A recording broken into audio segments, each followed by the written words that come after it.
I occasionally think how quickly our differences worldwide would vanish if we were facing an alien threat from outside this world.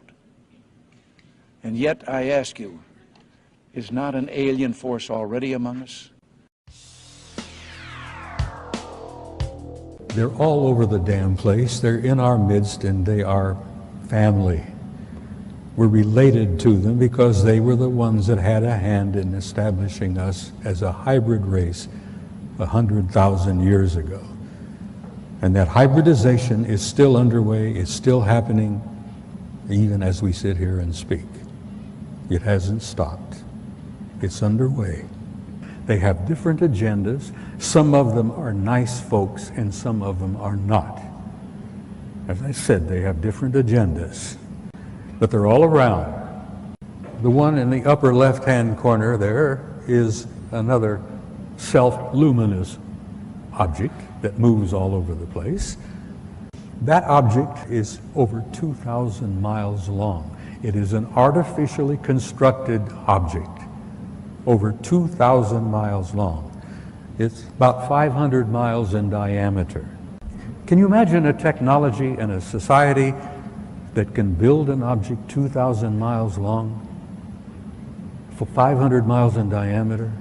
Oh, this is an object that flew up and knocked the Soviet satellite out of orbit some years ago. The Soviets sent up damn first-rate satellite. No one believed me, even from those few people that I was able to share this experience with, that this is true. But luckily, with the development of the ufology and many great people out there that are doing the research and providing the video evidence. So as you can see, this is on infrared. That is why his black and white is from STS-63. 63, and they are trying to locate the Mir space station. They cannot locate the Mir space station because more than 100 objects are appearing and disappearing from the radar. Those are the same type of craft that I observed on the asteroid belt between Mars and Jupiter.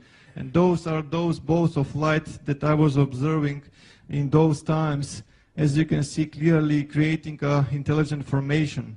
And they wanted to take pictures of one of the moons. They wanted to take pictures of Phobos, one of the two moons of Mars. And while they were taking pictures, this object comes up from the surface of Mars, bumps the Soviet Phobos satellite, knocks it out of orbit, and it crashes. Next picture, please. What you see there is a picture of Phobos, the moon, and I mean artificial moon of Mars, and below it you see an object that the Soviets said measured roughly 15 kilometers in length. An artificial object near Phobos, the moon, 15 kilometers in length. Next picture, please. That's the moon, 12 miles in diameter. The Soviets planned to land on it. Well, someone else said, no, you're not going to do that. But that is a picture of Phobos, which they've all concluded is an artificial satellite. This photograph was taken by your own NASA Apollo 13 guys on their trip to the moon that didn't work out too well. And many of you may have heard rumors about the story, but Apollo 13 had a small nuclear device aboard. And they had been told by the guys that ran NASA that they were going to land on the surface, going to place this small nuclear device.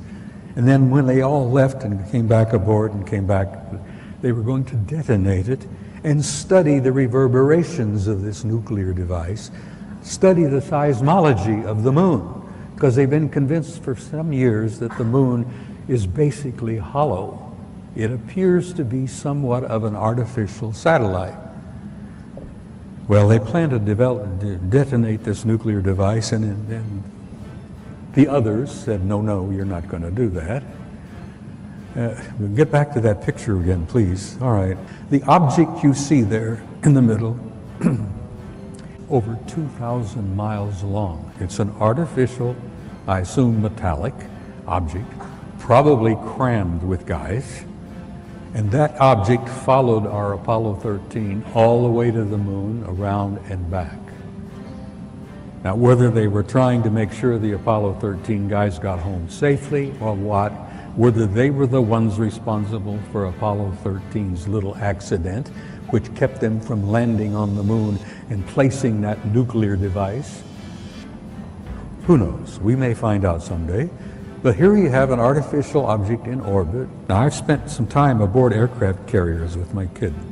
We have carriers with 5,000 men in the crew, 1,000 feet long, 150 aircraft, you know, there's snack bars, dining rooms, accommodations, this and that.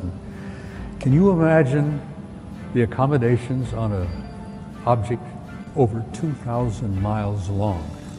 Next slide, it's the second photograph. Same objects, but a second photo in the sequence. That's the big mother, and I use that, no pun intended. There are other objects out there. There's a disc-shaped object, and then there's the other object. Then above it is the moon out there. But there's that one big object out there. I'm sure they got a crew of hundreds, maybe a couple of thousand. The ones I refer to as the others. I hate the term alien. I hate the term UFO. There are no UFOs. We've known what they are for years and years and years. Some of them are ours, some of them are theirs.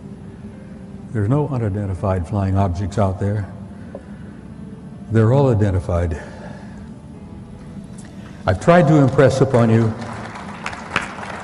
the seriousness of it, the seriousness of the cover-up and the lies they've been telling you, the importance of why you need to know as much as you can know. And you need to be presented with the material, because damn it, you all deserve the truth. You have a right to know, and you have a need to know, because you are the people that this whole damn thing is all about.